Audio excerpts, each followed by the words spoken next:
ሰላም ተማሪዎች እንዴት ናችሁ? ይህ የ10ኛ ክፍል ባዮሎጂ ቻፕተር 2 ነው። በፓርት 1 ቱቶሪያላችን እንደምታስታውሱት ስለ ፕላንቶች ኢንትሮዲዩስ አድርገናል። ካራክተሪስቲክስ ኦፍ ፕላንትስ፣ ፍላወሪንግ እንደ ነን ፍላወሪንግ ፕላንቶች፣ የሚያብቡና የማያብቡ ፕላንቶች ብለን ዲስከስ አድርገን ነበር። በዛሬ ፓርት 2 ቱቶሪያላችን ደግሞ ስለ ኢንተርናል ስትራክቸር ኦፍ ሊፍ ዲስከስ እናደርጋለን።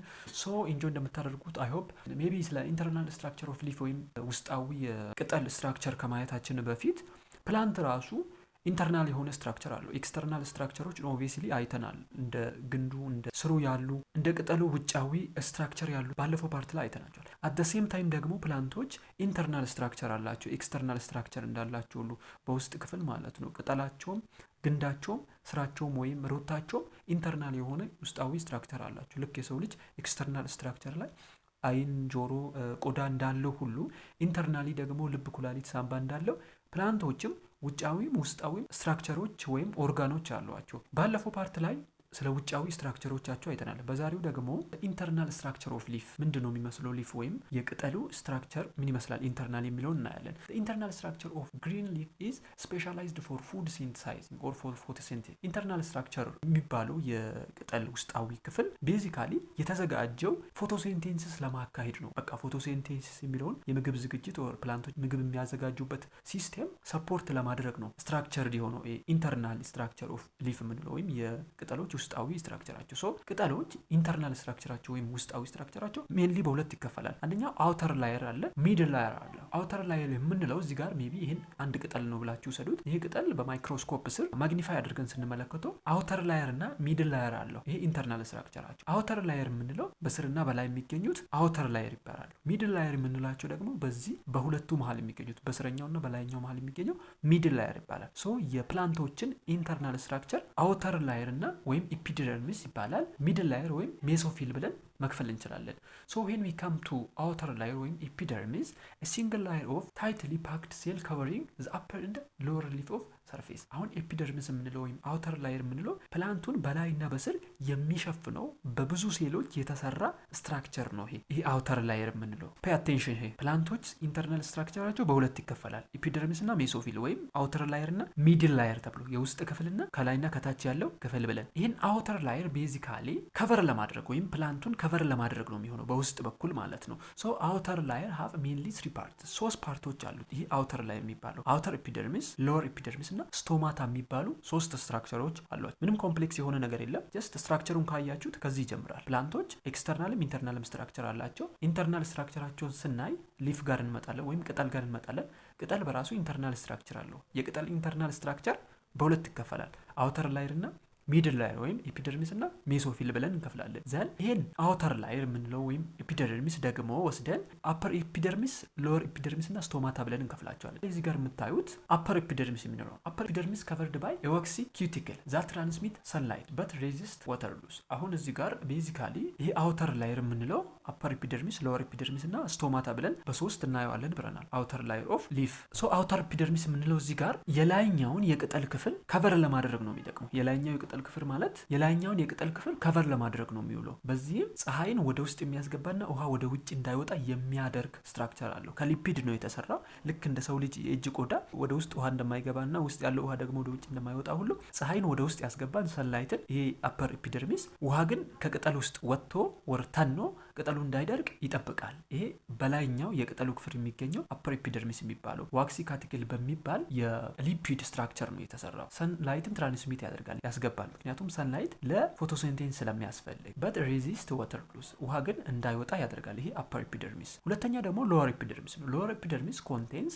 ቢን ሼፕድ ጋርድ ሴል ዛት ፎርም ኦፕኒንግ ኮልድ ስቶማታ። ባቄላ አይነት ቅርጽ ያለው ነው ሎወር ኤፒደርሚስ የምንለው ወይም ከስረኛው የቅጠሉ የስረኛው ፓርት ላይ ነው የሚገኘው። እዚህ ጋር ሜቢ ይሄ ቅጠል የሚታያችሁ ከሆነ ከጀርባው ነው የሚገኘው የቅጠሉ ጀርባ። ሶ ከዚህ ቅጠሉ ጀርባ ላይ የሆነ የባቄላ ቅርጽ አይነት ያለው ነው። በላዩም ላይ ስቶማታ የሚባል ሆል አለው ወይም ቀዳዳ አለው። ይሄ ስቶማታ የሚባል ቀዳዳ በጣም ወሳኝ ቀዳዳ ነው። ኔክስት ከዚህ ቀጥሎ እናያለን እዚህ ጋር። ምክንያቱም አውተር ላየር፣ አፐር ኤፒደርሚስ፣ ሎወር ኤፒደርሚስ እና ስቶማታ አለው። አፐር ኤፒደርሚስ ራሱን ችሎ ፀሐይን የሚያስገባና ውሃን የማያስወጣ የላይኛው ክፍል ነው። ሎወር ኤፒደርሚስ ከቅጠሉ ጀርባ የሚገኝ ወይም ከቅጠሉ ስር የሚገኝ ሆኖ በላዩ ላይ ደግሞ ይሄን ሶስተኛ ስትራክቸር ስቶማታን ይዛል። ሎወር ኤፒደርሚስ ማለት ነው። ሶ ይሄ ቢን ሼፕድ የሆነ ነው ወይም የባቄላ ቅርጽ አይነት ያለው ነው። እዚህ ጋር የሚታያችሁ ከሆነ የቅጠሉ የስረኛ ክፍል ላይ ስቶማታን ነው በላዩ ላይ የሚይዘው። ስቶማታ ሬጉሌት ዘ ኢንቴክ ኦፍ ካርበን dioxide and the release of oxygen and as well as the water loss. They are more abundant on the lower surface of the lower surface to reduce water loss. አሁን እዚህ ጋር ስቶማታ የሚሰራቸው ስራዎች ካርቦን ዳይኦክሳይድን ከኢንቫይሮንመንት ወይም ከአኒማልስ እንደኛ ካሉት ፍጥረታት ወደ ውስጥ ይወስዳል። ካርቦን ዳይኦክሳይድ ስለሚያስፈልግ ለፎቶሲንቴሲስ። ኦክሲጂን ደግሞ ወደ ውጭ የሚወጣበት ጉድጓድ ወይም ሆል ቀዳዳ ይሄው ስቶማታ ነው። አጌን ሶስተኛ ላይ ደግሞ ውሃን በመጠኑ ለማስወጣት እንዳስፈላጊነቱ፣ ነገር ግን በስረኛው ክፍል ላይ ነው በጣም የሚገኘው ይሄ ስቶማታ የሚባል። አክቹዋሊ ይሄ ስቶማታ በላይኛውም ክፍል ይገኛል። አብዛኛው አበንደንት የሆነው ወይም ሙር በጣም የሚገኘው በስረኛው የቅጠላችን ክፍል ነው። ምክንያቱም ምን መሰላችሁ?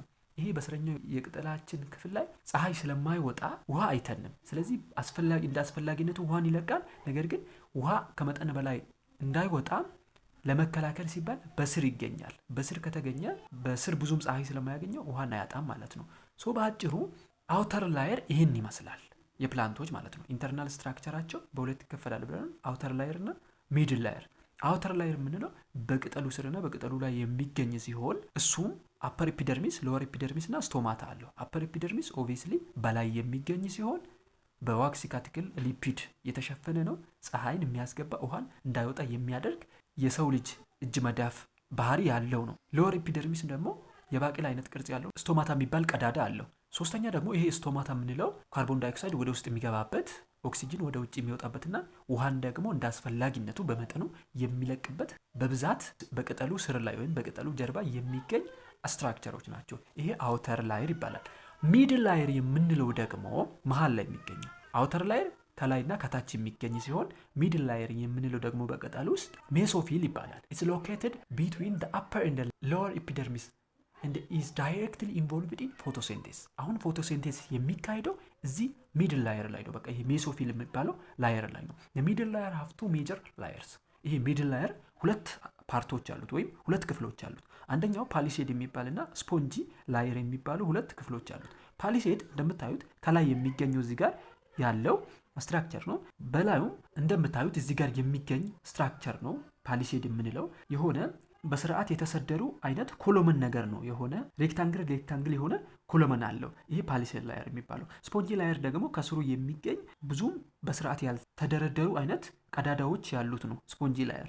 እኛው ይሄ ሚድል ላየር በሁለት ከፍለን እናያለን፣ ፓሊሴድ ላየር እና ስፖንጂ ላየር። በዋናነት ሁለቱም ጋር ፎቶሲንቴሲስ ይካሄዳል። ሶ ፓሊሴድ ላየር የምንለው ወይም እዚህ ጋር የምናየው ከላይ የሚገኘው ፓርት ማለት ነው is composed of closely packed ኮሎመነር ሴልስ ዛት አሬንጅድ ቨርቲካሊ ወይም ወደ ላይ አሬንጅድ የሆኑ ሴሎች ኮሎመን ፈጥሮ ይገኛሉ። ኮሎመን ማለት እንደዚህ አይነት ቅርጽ የሚታያችሁ ከሆነ ማለት ነው። እንደዚህ አይነት ቅርጽ ኮሎመን የሆነ ቅርጽ ይዞ እዚህ ጋር የተሰደሩት ፓሊሴድ ላየር የሚባሉ ናቸው። ሶ ክሎዝሊ ፓክድ የሆኑ ናቸው። ተጠጋግቶ ነው ፓክድ የሆኑት። አጌን ኮሎመን አላቸው ማለት ነው። ቅርጻማ ናቸው። ቨርቲካሊ ነው ሼፕድ የሆኑት። ሴልስ ኮንቴን ዘ ላርጀስት ነምበር ኦፍ ክሎሮፕላስት። እነኚህ ፓሊሴድ ላየር የሚባሉ ሴሎች ወይም ፓሊሴድ ላየር የሚባለው ስትራክቸር ላይ ብዙ ክሎሮፊል ነው ያለው። ክሎሮፊል ማለት የፀሐይ ብርሃንን የሚስብ የቅጠል የውስጠኛው ክፍል ነው። በቃ ፀሐይን የሚስብልን ይሄ ግሪን ፔግመንት የሚባለው ክሎሮፊል ስቦ የሚወስደው ማለት ነው ለፎቶሲንቴሲስ የሚያስፈልገው። ሶ ይሄ ደግሞ ከቅጠላችን የላይኛው ክፍል ቀጥሎ የሚገኝ ስለሆነ ይሄ ፓሊሴድ ላየር የሚባለው ብዙ ክሎሮፊሎች አሉት። ፓሊሴድ ላየር its position is just below the upper epidermis and is ideal for capturing maximum sunlight። እንዳልኳችሁ እዚህ ጋር የሚገኘው ከላይኛው ኤፒደርሚስ ቀጥሎ ስለሆነ አብዛኛውን የሆነ የብርሃን ኢነርጂ አብዞርቭ የሚያደርገው ካፕቸር የሚያደርገው ይሄኛው ፓሊሴድ የሚባለው ላየር ነው። ዘ አሬንጅመንት ኦፍ ሴልስ ማክሲማይዝ ዘ ዲፊውዥን ኦፍ ካርቦን ዳይኦክሳይድ እንደ ካፒላሪቲ ሙቭመንት ኦፍ ወተር። የሴሉ አሬንጅመንት አሁን ሴሎቹ እዚህ ጋር በስርዓት የተሰደሩ ኮሎመን የሆነ ቅርጽ ያላቸው ናቸው እነኚህ ፓሊሴድ። ሶ ይሄ ደግሞ የሚጠቅመው ምንድነው? ኦክሲጂን ከውጪ ወደ ውስጥ እንዲገባ በስነ ስርዓት፣ አጌን ደግሞ ውሃም በትክክል እንዲንቀሳቀስ ማለት ነው። ወደ ታችና ወደ ላይ እንዳስፈላጊነት ውሃ እንዲንቀሳቀስ የሚረዳ ነው ይሄ ፓሊሴድ ላየር የሚባለው። ሶ እዚህ ጋር ደግሞ ስፖንጂ ላየር የሚባለውን ሁለተኛውን ላየር እናያለን። ስፖንጂ ላየር ላይስ ቢሎ ፓሊሴድ ላየር። እዚህ ጋር እንደምታዩት ስፖንጂ ላየር ከዚህ ከፓሊሴድ ላየር ቀጥሎ ያሉት እነኚህ ክብ የሆኑት ስፖንጂ ላየሮች ናቸው። it composed of loosely arranged and irregularly shaped cells with pure chloroplasts። ይሄ ስፖንጂ ላየር ብዙም አሬንጅመንቱ እንደ ፓሊሴድ ላየር የተጠጋጋ አይደለም። ኢሬጉላር የሆነ አሬንጅመንት ነው ያለው። የሆነ ዘፈቀድ የሆነ አቀማመጥ ነው ያላቸው። ብዙም የተጠጋጉ አይደሉም።